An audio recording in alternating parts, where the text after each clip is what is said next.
अखंड ज्योति नवंबर 2022 शीर्षक है नारी की गौरव गरिमा पुनः प्रतिष्ठित हो। भारतीय संस्कृति में नारी का स्थान सदैव गौरवपूर्ण रहा है। जब तक यह भाव जीवंत रहा, संस्कृति व समाज का ताना बाना मजबूत रहा। देश विश्व गुरु से लेकर सोने की चिड़िया के नाम से विभूषित रहा, लेकिन विदेशी आक्रांताओं के क्रूर व्यवहार एवं दमन चक्र तथा आंतरिक दुर्बलता के बीच नारी गरिमा का दौर गहरी पिशाच से गुजरने के लिए विवश हुआ। नारी लंबे अंधकार युग के बाद कालचक्र पुनः नारी के वर्चस्व के जागरण व प्रतिष्ठापना की ओर बढ़ रहा है।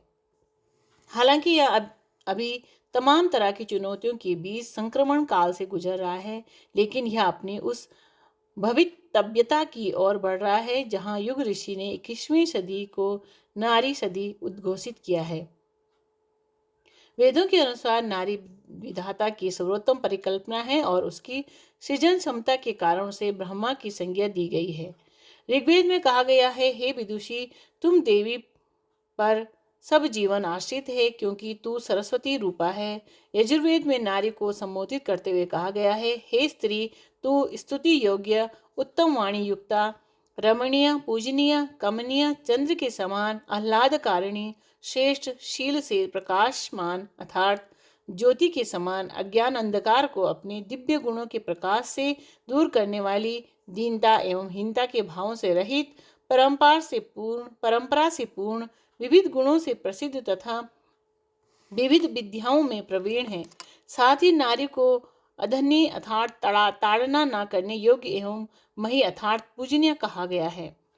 अथर्ववेद की ऋचाओं में स्त्री को शुद्ध, पवित्र एवं पूजनीय कहा गया है। उसे सुषमा अर्थात अच्छे गुणों की ओर प्रेरित करने वाली कहा गया है और उसे अमृत रसदायिनी की संज्ञा दी गई है। ऋग्वेद में नववधू को परिवार के समस्त सदस्यों के बीच साम्राज्ञी जैसे शब्दों से अलंकृत किया गया है। पत्नी को पतिगृह में सम्मान पूर्वक स्थान दिया जाता है। हे वधु, अपने सुकर्मों से तुम सास, ससुर, ननंद, देवर आदि को वश में रखने वाली सामग्री हो।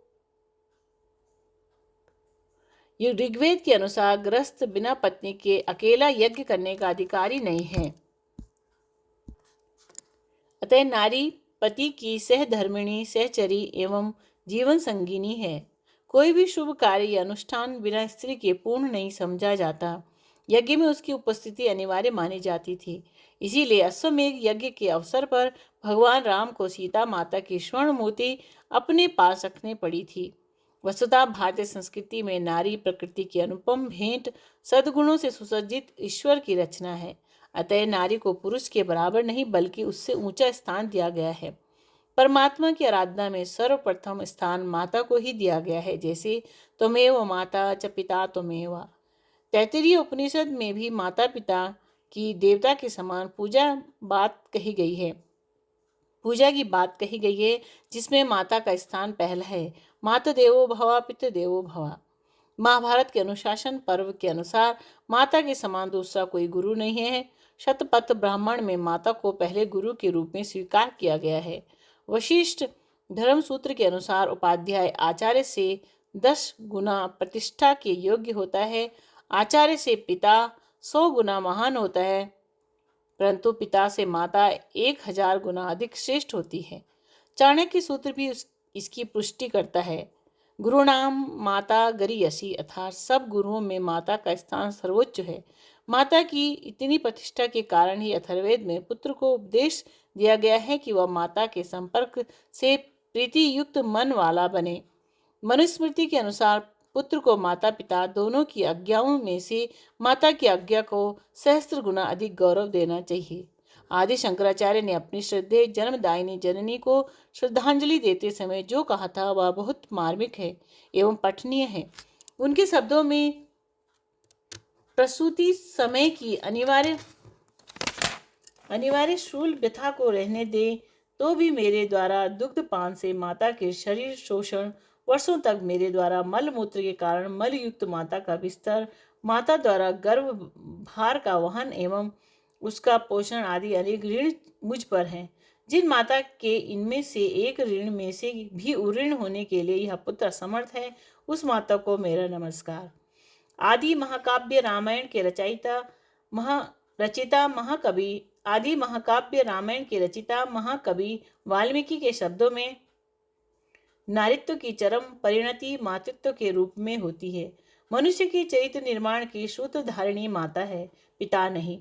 महाकाव्य महाभारत के अनुशासन पर्व में भीष्म पितामह स्त्रियों के प्रति उच्च आदर भाव को प्रदर्शित करते हुए कहते हैं, स्त्री को सदा पूज्य मानकर स्नेह का व्यवहार करना आवश्यक है। जहाँ स्त्रियों का आदर सत्कार होता है, वहाँ देवताओं का निवास होता है और उसकी अनुपस्थिति में सभी कार्य निष्फल हो जाते हैं।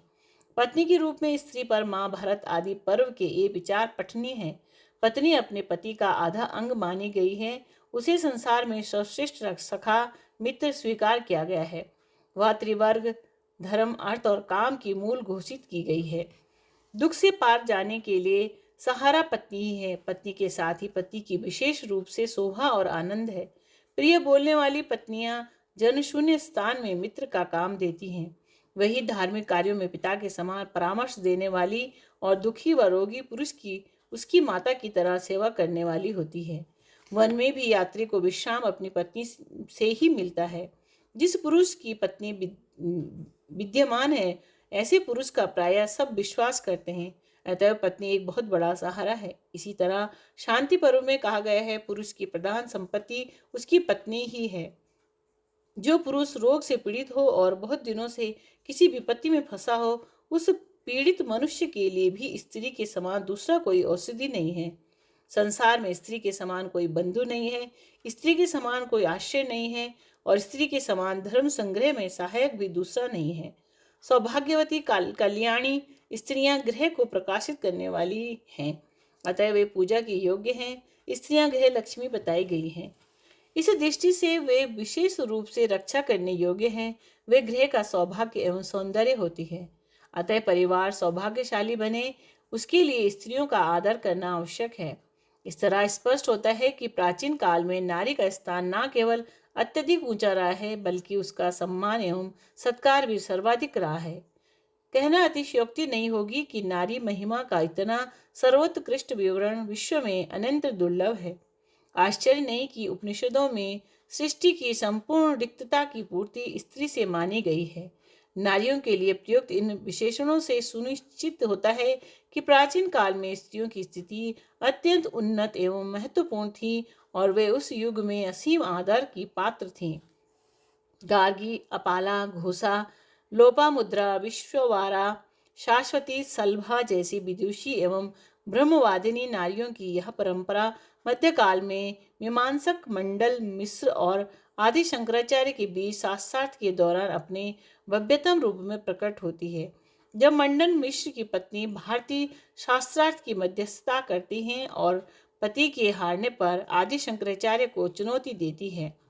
मध्यकालीन अंधयुग विदेशी आक्रांताओं के दमन चक्र व क्रूर व्यवहार का एक काला अध्याय है, जिसके बीच नारी गरिमा को गहरा आघात पहुंचा।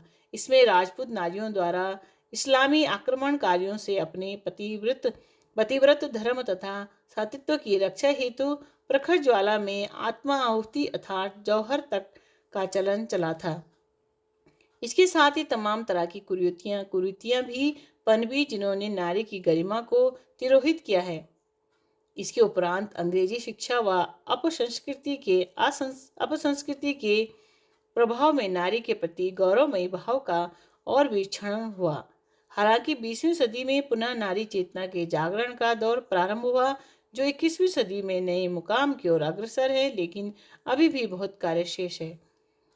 आज पुनः आवश्यकता नारी की गरिमा को उस गौरवपूर्ण मुकाम तक पहुंचाने व प्रतिष्ठित करने की है, जहां देव संस्कृति की सनातन गौरव गरिमा पुनः प्रकट होकर विश्व का मार्गदर्शन कर सके। इसके लिए यह भाव बोध आवश्यक है कि स्त्री समाज की आत्मा का वह मुख्य तंतु है, जिस पर समाज का नैतिक ढांचा टिका हुआ है। स्त्रियों के प्रति व्यवहार ही पुरुष के व्यवहार की सबसे बड़ी कसौटी है। स्त्री सिर्फ मिट्टी का पुतला नहीं, वह समस्त मानवीय सौंदर्य का आदि तथा अनंत स्रोत भी है। मनुष्य के सारे पुरुषार्थ उसके स्त्री के साथ के संबंधों में ही प्रतिफलित होते हैं। स्त्री समाज का एक मुख्य स्वर है, संवेदना का आदि स्रोत। इसके लिए पुरुष को सजग संवेदनशील होने की आवश्यकता है।